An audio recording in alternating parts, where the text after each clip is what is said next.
Well, good morning, friends. I am here. It is Monday morning. I hope that you had a wonderful weekend and that you enjoyed some balance of ease and peace, as well as maybe a list of things that you needed to get done in the time that you had.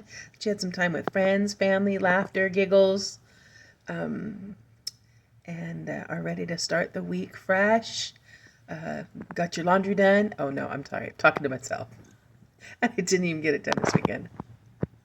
All right, maybe tomorrow night. Uh, I'm gonna stop there. Yeah.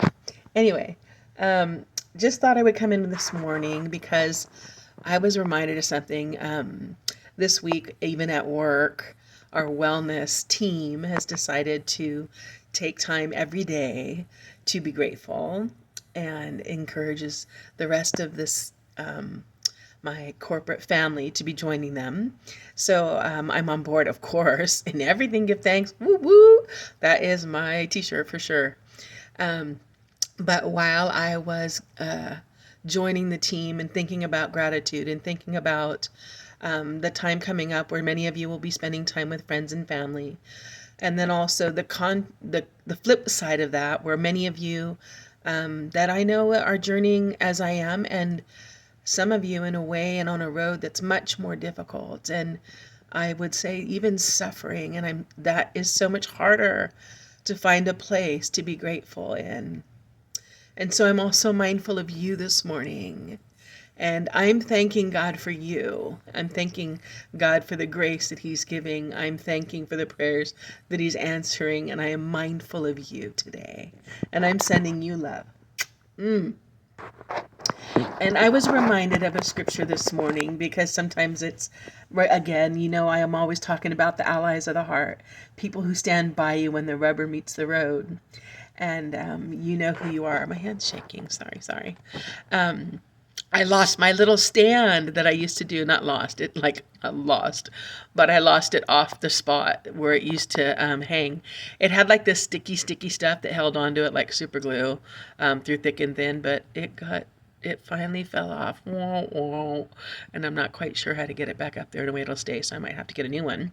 So in the meantime, I'm trying to hold this up and stay still, and I realized either my muscles are too weak or my hands are just shaking because I haven't had my coffee yet. I'm not sure what's going on here, but it's okay.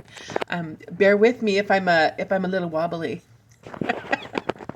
But the reason I wanted to say what the scripture actually I wanted to share was because there was times where when Israel was rehearsing and they were sharing about times that were difficult or when they just felt surrounded by an onslaught of challenges or situations and circumstances that they thought would mean their end. They rehearsed in this beautiful psalm. It's Psalm 124.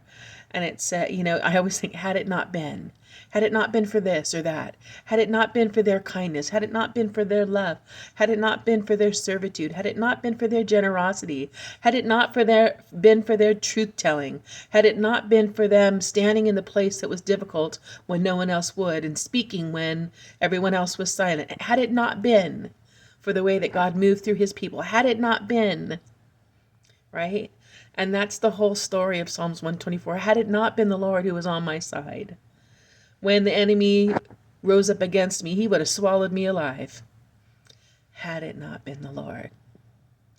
So just know that no matter what situation you're in right now, there's still a part of the puzzle and there's still a variable that no man can control and nothing on earth can control, but heaven alone dictates. And that's comforting, and that's something to be grateful for. So with that, I have to close and get to work. But have a great and glorious, love-filled and victorious day, my friends. And know when I'm counting my blessings, you're on my list. Bye for now.